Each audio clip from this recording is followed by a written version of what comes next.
हाँ जी, तो ये कपड़े धोने हैं लेकिन हमारी वॉशिंग मशीन हो गई ख़राब।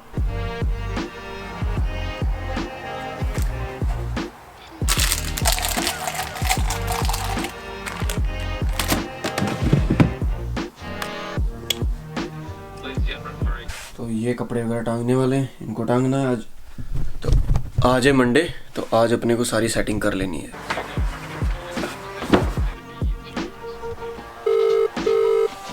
हाँ जी भैया, तो आज अपने को वीडियो बनानी है मेजर इश्यूज जो आते हैं स्टूडेंट्स को इधर, ठीक है। मतलब जो बंदे जो मेरे को भी आए हैं वो उनके बारे में, लेकिन उसके पहले यार अपने को ना अपनी गाड़ी की सर्विस करवानी है। और एक चीज़ दिखाता हूँ मैं, वो वाला जो लॉक है ना वो खुलता नहीं है। मतलब जैसे अभी रुको, ये हो गया लॉक है ना, लॉक वो भी हो गया, ठीक है।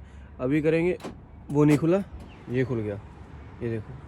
तो ये चक्कर है, तो इसको इधर से खोलना पड़ता है और ये भी ऐसे सही करवा के आना है। तो वैसे तो सर्विस की जाते हैं $100, 100 से 130 जाते हैं, डिपेंड करता है आपका मैकेनिक कितने लेता है। कुछ मैकेनिक ज़्यादा लेते हैं, कुछ मैकेनिक कम लेते हैं। जिनसे हम लोग करवाते हैं वो $100 लेते हैं। हम लोग शुरू से उनसे करवा रहे हैं क्योंकि हमारे जो रेस्टोरेंट वाले हैं वो उनसे करवाते हैं। तो हम लोग बस वही कहते हैं तंदूरी से आए हैं, रेस्टोरेंट से आए हैं, तो वो सस्ते में चल जाता है। तो बंद है पे, मतलब गूगल पे दिखा रहा था ओपन, और उस पर ये भी नहीं लिखा था कि मतलब छुट्टी होने के कुछ चांस है, मतलब अफेक्ट कर सकते हैं टाइमिंग को।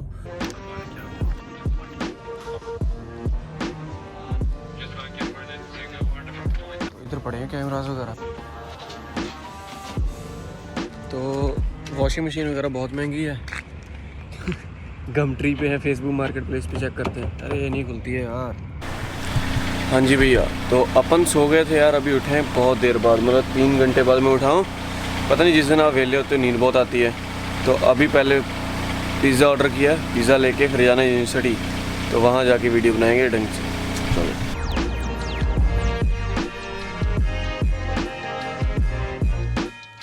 तो पिज़्ज़ा वगैरह डन है और वो टीवी पड़ा है। इसको चलाने की कोशिश बहुत करी मैंने, लेकिन चला नहीं, पता नहीं क्या हो गया इसको। मतलब ऑन ही नहीं हो रहा है। वैसे तो कनेक्ट हो जाएगा किसी ना किसी चीज़ से। महंगा होएगा, गिर गया पल्ले पड़ जाएगा। कहीं कोई बटन नहीं है इसका। अरे यूट्यूब पे देखे हाउ टू टर्न ऑन, ये इसका मॉडल नंबर भी नहीं पता। हाउ टू टर्न ऑन कुछ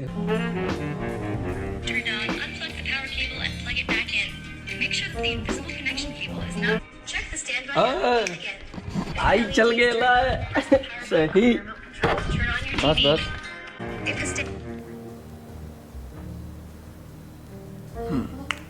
हाँ जी भैया, तो अब अपन इधर आ गए हैं, ठीक है। तो ग्रीन स्क्रीन नहीं है पहली बात। तो यार मेरे को ना इधर बार बार देखना पड़ता है, इसका सीन क्या है, अभी ढंग से चलाना नहीं है ये ना चीज़ें। तो यार अब बात कर लेते हैं जो मैंने सुबह बोली थी, मैंने नोट्स बनाया जरूरी होता है। तो यार देखो, सबसे पहले जो हमें दिक्कत आती है वो हमें आती है फूड की। तो पहले बताते हैं यार वेजिटेरियन का। तो इतनी बड़ी दिक्कत नहीं है आपको, अगर बाहर आप खाना चाहते हो तो आपको खाना मिल जाता है, वेजिटेरियन मिलता है, वेगन भी मिलता है, ग्लूटेन फ्री सब कुछ मिलता है इधर, तो कोई दिक्कत वाली बात है नहीं। लेकिन कई ऐसी जगह होती है जहाँ पे अगर कोई जैसे मुस्लिम है तो उनको हलाल खाना होता है, तो वो हलाल नहीं मिलता। और दूसरी बात, हम लोगों को जैसे हम लोग चिकन वाला बर्गर भी लेते हैं अगर हम लोग हंगरी जैक्स से या मैकडी से, तो उसमें भी उन लोगों ने बेकन डाला होता है। तो जब भी आपने कुछ भी ऑर्डर करना तो चेक कर लेना है उसमें कि क्या क्या पड़ा है, अपना बेकन निकलवा दो, खाली चिकन वाला ले लो, नहीं तो वेजिटेरियन ले लो। सबसे बेस्ट तो यही है, बाहर का तो यही रहता है। जब भी आपने कुछ भी लेना तो मेक श्योर करना कि उसमें कोई भी बेकन वगैरह बीफ ना हो, जो हम लोग नहीं खाते। जो अगर आप कुछ खाते तो खाओ, नहीं खाते तो कोई बात नहीं। तो ज़्यादा बेटर यही है कि जब आप इंडिया में हो, जब आपने फाइल लगाई है, उससे पहले आप खाना बनाना सीख लें। काफ़ी चीज़ें जो ईजी टू मेक होती हैं वो ज़रूर आप सीख के आएँ। मैं ये नहीं कह रहा कि साग घोटना सीख के आओ, साग नहीं बनने वाला तुमसे भैया इधर। तो यार नॉर्मल दाल सब्जियाँ जो भी होती हैं वो बनाना सीख के आओ आप। सबसे बड़ी बात यह है कि एक बार खाना बनाने को लगभग हम लोगों को 1 घंटा तो लग ही जाता है, क्योंकि अगर अकेला बंदा चाहे 2 लोग हैं, सब्जी बनाने में और रोटी बनाने में 1 घंटा चला जाता है। तो उसमें आप ये कि आप पूरे दिन की बना सकते हो। अगर आप मान लो रात को बना रहे हो तो आप सुबह की या लंच की भी 2 टाइम की बना सकते हो, तो आपका टाइम बच जाता है। तो वैसे है तो ये एक बहुत बड़ी दिक्कत कि जो हम लोग इधर आते तो हमारे पास इतना टाइम नहीं होता कि हम लोग जॉब भी करें, असाइनमेंट भी बनाएं और खाना भी बनाएं। लेकिन करना पड़ता है। और ज़्यादातर यही रहता है कि अगर आप अकेले रहते हो तो आपको दिक्कत आ सकती है, अगर आप 4 लोगों के साथ रहते हो तो आप काम डिवाइड कर लो, जैसे हम लोगों ने किया हो, तो ईजी रहता है आपका। जो मेन प्रॉब्लम आती है स्टूडेंट्स को जिनको खाना बनाना नहीं आता, तो उनके लिए एक दिक्कत की बात हो सकती है। फिर बात आती है स्टडी की। देखो यार, हमने अपनी कंट्री में किताबें पढ़ी होती हैं, या मान लीजिए जो हमारा स्टडी पैटर्न है वो थोड़ा अलग होता है। इधर थोड़ा स्टडी का तरीका अलग है, पढ़ाई कराने का तरीका अलग है। इधर टाइम टाइम पे आपको असाइनमेंट्स दिए जाते हैं, हर महीने में आपके 2 या 3 असाइनमेंट हो जाते हैं। अगर आपके पास ज़्यादा सब्जेक्ट हैं तो ज़्यादा भी हो सकते हैं। तो असाइनमेंट का मैं बता दूं यार, हम लोगों को प्लेजरिज्म का हमें नहीं पता होता। प्लेजरिज्म अगर आप कहीं से कॉपी करते हैं, कुछ भी आपने कहीं से लिया है तो प्लेजरिज्म आया था आपका, तो आपको दिक्कत आ सकती है। आपको ये असाइनमेंट में फ़ेल कर सकते हैं, आपको कोर्स में फ़ेल कर सकते हैं, आपको असाइनमेंट के मार्क्स नहीं मिलेंगे।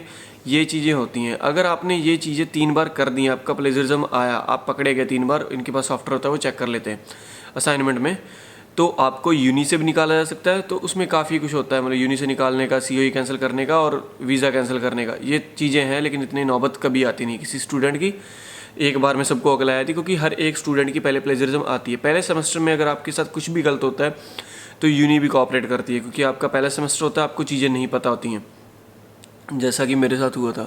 तो मेरा भी प्लेजरिज्म था, एक ही बार हमारा आया था। दूसरी बार हमारा एक ग्रुप असाइनमेंट था, उसमें सेम ही करना था, लेकिन थोड़े से वर्ड्स चेंज करने थे, तो हम लोगों से वो ज़्यादा चेंजेस नहीं हुए, क्योंकि असाइनमेंट हमारा सेम था। मेरा और जैन भाई का आ गया था, तो उन लोगों ने बाद में हम लोगों पे केस वगैरह चलाया था। तो वैसा वाला केस नहीं, लाइक वो चेक करते रहते हैं, आपको ईमेल्स इधर से करनी पड़ती है, यूनी आपको ईमेल करती है, आपको अपडेटेड रहना पड़ता है उसके साथ। तो हमने अपना पूरा लिख के दे दिया था, तो हम लोग को पास कर दिया गया, कोई चक्कर नहीं पड़ा हमारा। तो असाइनमेंट एक बहुत बड़ा इश्यू हो सकता है काफ़ी स्टूडेंट्स के लिए, क्योंकि हमें बहुत सारी चीज़ें नहीं पता होती हैं। हम लोगों ने कभी रेफरेंसेस नहीं दिए होते हैं, लेकिन उसके लिए अलग से पहले क्लासेस दी जाती हैं कि असाइनमेंट कैसे करना है। कोई भी क्लास मिस ना करो जब आप पहले सेमेस्टर में आ रहे हो, मैं तो यही कहूँगा, क्योंकि बहुत सारी चीज़ें आपको सीखनी पड़ती हैं इधर किस तरीके से आपकी यूनिवर्सिटी में पढ़ाया जा रहा है। तो पहले सेमेस्टर में जब भी असाइनमेंट्स हो तो आप बार बार अपने कोऑर्डिनेटर को ईमेल कर सकते हो, जाके आप उनसे खुद बोल सकते हो कि हमें समझ में नहीं आ रही है, हमारा पहला सेमेस्टर है, हमारी कंट्री में इस तरीके से स्टडी नहीं करवाई जाती थी। तो वो आपका सॉर्ट आउट हो जाता है मसला। जॉब्स की, तो यार जब हम लोग नए नए आते हैं ना तो हमारे पास कोई स्किल होती है, ना हमें कुछ पता होता कि कहाँ पे जाके हम लोग जॉब अप्लाई करें। और जब हम लोग नए नए आते हैं तो हम लोग थोड़े बहुत पैसे घर से लेके आते हैं, और हमारी 2-3 दिन में फटने लग जाती है जब वो पैसे खर्च हो रहे होते हैं, क्योंकि हमें काफ़ी कुछ इधर करना पड़ता है, सिम भी लेनी पड़ती है, रूम रेंट भी देना होता है। तो हम लोग डरने लग जाते हैं। मेरे साथ भी ऐसा हुआ था। तो हम लोगों का एक बार तो ये मन में आता है, 3 दिन के बीच बीच में आता है कि शायद मैंने गलत डिसीजन लिया ऑस्ट्रेलिया आके, या मेरे को नहीं आना चाहिए था, मैं अपनी कंट्री में खुश था। क्योंकि आप अकेले होते हो, आपको कुछ भी नहीं पता होता है। अगर आप अपने दोस्त के साथ रहने वाले हो, या किसी के पास जा रहे हो, कोई रिश्तेदार है, कोई भी है, तो वो अगर आपकी जॉब का जुगाड़ करवा देते हैं फिर तो आपको अच्छी बात है, नहीं तो आपको हाथ पैर मारना पड़ता है। कुछ लोगों को 3 दिन में जॉब मिल जाती है, किसी को पहले दिन ही मिल जाती है, किसी को महीने भी लग जाते हैं। जैसे अभी कोविड चल रहा था, तो जैसे बड़े शहरों में तो नहीं मेरे को पता, लेकिन हमारे रीजनल में पता क्या हुआ था कि कोल्स वुलवर्थ में गोरों ने काम छोड़ दिया था। इन लोगों ने खुली वो अपॉर्चुनिटी दी थी, कोई भी स्टूडेंट या कोई भी बंदा फुल टाइम काम कर सकता है। पहले गवर्नमेंट ने भी अलाउ कर दिया जब प्रॉपर कोविड चल रहा था, तब काफ़ी स्टूडेंट्स को जॉब मिली और पे भी अच्छी थी। और जब आप ऐसे किसी फ्रेंचाइजी में जॉब करते हो, जैसे KFC हो गया या वुलवर्थ हो गया, कोल्स हो गया, कुछ भी हो गया, तो आपको अच्छी खासी पे मिलती है, 25 से ऊपर मिलती है। बाकी डिपेंड करता है आपकी एज कितनी है, क्योंकि इधर ऑस्ट्रेलिया में एज के हिसाब से पे मिलती है। अगर आपकी एज 15, 16, 17 के बीच में है तो आपको पे कम मिलेगी। अगर आपकी 18 से ज़्यादा है तो आपको थोड़ी ज़्यादा मिलेगी, 20 से ज़्यादा, तो उस हिसाब से इनका थोड़ा क्राइटेरिया है। और बाकी स्किल आपकी बहुत मैटर करती है। अगर आपके पास स्किल है तो आपको पे ऑब्वियस सी बात है कि ज़्यादा मिलेगी। आप इंडिया में हो या पाकिस्तान में, अपने कहीं भी वुलवर्थ तो नहीं है, क्या कहते हैं, बिग बाज़ार और मैक्स जो अपने कपड़ों वाला होता है, और बिग बाज़ार का, इसका एक्सपीरियंस बनवा लो। बनवा नहीं सकते हो, वहाँ पे जॉब कर लो, थोड़ा बहुत एक्सपीरियंस इकट्ठा करो। नहीं तो रिटेलिंग की जो भी जॉब्स होती है वो करी हो तो आपको जल्दी जॉब, कोल्स, वुलवर्थ या कोई भी ऐसी जो स्टोर होते हैं उनमें जॉब आपको बहुत ईजिली मिल जाती है अगर आपके पास एक्सपीरियंस है। फिर आता है यार ट्रांसपोर्टेशन का। तो हम लोग जब नए नए आते हैं ना, हमारे पास इतना पैसा होता है कि हम लोग गाड़ी खरीद पाएँ, तो इस पे भी आएंगे, गाड़ी पे भी आएंगे अभी। तो ट्रांसपोर्टेशन का सिस्टम यार ये है कि सर्विसेज बहुत अच्छी हैं, लेकिन इश्यू हमें ये आता है कि हम लोग स्टेशन के पास में नहीं रहते हैं। क्योंकि अगर आप CBD के पास में रहोगे, जहाँ पे मतलब सब कुछ पास में होता है, जैसे बैंक्स और जो भी मतलब बड़ी बड़ी चीज़ें होती हैं ना, इंडस्ट्रियल एरिया कह सकते हैं आप। तो वहाँ पे अगर आप रहते हो तो आपको महंगा पड़ता है। तो हम लोग हमारे जो स्टूडेंट्स होते हैं वो ज़्यादातर साइड में रहते हैं, मतलब सिटी से थोड़ा बाहर जाके रहते हैं, ताकि हमें रेंट ना ज़्यादा देना पड़े, क्योंकि रेंट भी बहुत बड़ा इशू है। हम लोग को पैसे सब कुछ देख के करना होता है ना। ये लोगों का 2-2 किलोमीटर दूर भी होता है स्टेशन। तो पहले जैसे जीएससी भाई रहता था, गुरदीप भाई अपना, तो उसके घर से जो स्टेशन था वो 1.5 से 2 किलोमीटर की दूरी पे था।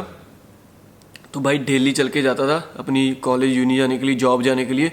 जब भी आप कोई भी घर ले रहे हो, ठीक है, तो थोड़ी सी गूगल सर्च कर लिया करो यार। अर्थ वाला जो गूगल मैप का स्ट्रीट व्यू वाला भी आता है, काफ़ी ऐसे एप्लीकेशंस हैं, उनसे आप स्ट्रीट व्यू चेक कर सकते हो। देख लेना यार कहाँ पे आपको स्टेशन पास में पड़ रहा है, ताकि आपको ज़्यादा चलना ना पड़े, क्योंकि गर्मियाँ इधर बहुत गंदी पड़ती हैं। और इधर वो क्या कहते हैं, सूरज है ना, वो तीखी उसकी धूप पड़ती है। और इधर ठंड का मेरे हिसाब से वेदर का तो किसी स्टूडेंट को इशू आने वाला है नहीं। जैसे हम लोग को कनाडा वगैरह जो स्टूडेंट जाते हैं उनको इशू होता है कि वहाँ बर्फ़ ज़्यादा है। जो काफ़ी सारे स्टूडेंट्स जो हैं वो मौसम के चक्कर में इधर आते हैं, क्योंकि इधर मौसम इंडिया जैसा ही है, ना ज़्यादा मतलब ठंड पड़ती है ना ज़्यादा गर्मी।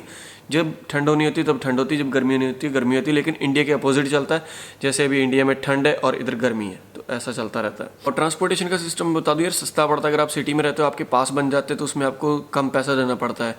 जैसे हमारी यूनिवर्सिटी हमारे 3 किलोमीटर पड़ती है मेरे घर से। हमारे घर के बैक साइड में बस स्टॉप, लेकिन जहाँ मैं पहले औजी पौजी रहता था वहाँ से मेरे को आधा किलोमीटर चल के जाना पड़ता था, फिर स्टेशन आता था, यानी बस स्टॉप आता था, उससे फिर हम लोग आते थे। और अब रीजनल में अगर आप रहते हो तो आपके बस पास नहीं बनते, बड़े शहरों में बनते हैं। फिर जो बड़ा इशू आता है वो हम लोगों के साथ आता है ड्राइविंग रूल्स। हम लोगों ने चलाई थी इंडिया में या पाकिस्तान में, गंदे तरीके से चलाते हैं बच्चे, हर जगह चलाते हैं। हम लोगों ने बहुत गंदे तरीके से गाड़ियाँ चलाई होती हैं। कई बार हम लोग रूल फॉलो नहीं करते, हमारे चालान आते हैं, तो पैसा बहुत लंबा फटका पड़ता है। मैंने पहले वीडियो बना रखी है, मेरा भी चलान आया था। तो इधर आपको ड्राइविंग रूल सीखना कोई बड़ी बात नहीं है। रूल्स हमारी कंट्रीज़ में भी हैं, सेम ही है, लेकिन हम लोग मानते नहीं हैं। इधर मेन बात है कि हमें जस्ट राइट साइड वाले को ज़्यादा प्रेफरेंस देनी होती है, उधर ध्यान देना होता है। मतलब वैसे भी ठोकना नहीं है किसी को, प्यार से चलाओ गाड़ी, कोई दिक्कत नहीं है। इधर ड्राइविंग लाइसेंस बनाना थोड़ा सा टफ है। आप डीकेटी जो होता है, मतलब ड्राइविंग नॉलेज टेस्ट, तो पास कर लेते हो इजीली, लेकिन इधर प्रॉपर ड्राइविंग टेस्ट होता है। आपको गाड़ी चलानी पड़ती है, आपके साथ रोड सेफ्टी वाला होता है, मतलब जो भी इनका आरटीए वालों का होता है, तो वो चेक करता रहता है कहाँ पे आपने गलतियाँ करी हैं। कुछ गलतियाँ माफ़ भी होती हैं, कुछ नहीं भी होती होंगी। तो अगर आप पास होगे तो आप पास कर देते हैं, अगर नहीं बनो तो आपको लर्नर दे देते हैं। तो लर्नर का सीन ये होता है कि आपको कोई भी बंदा अपने पास बैठाना पड़ता है जिसके पास फुल लाइसेंस हो, तब आप गाड़ी चला सकते हो। तो बस यही है मेरे हिसाब से मेजर इशू। जो सबसे बड़ा हम लोग का आता है वो असाइनमेंट्स का आता है, ठीक है।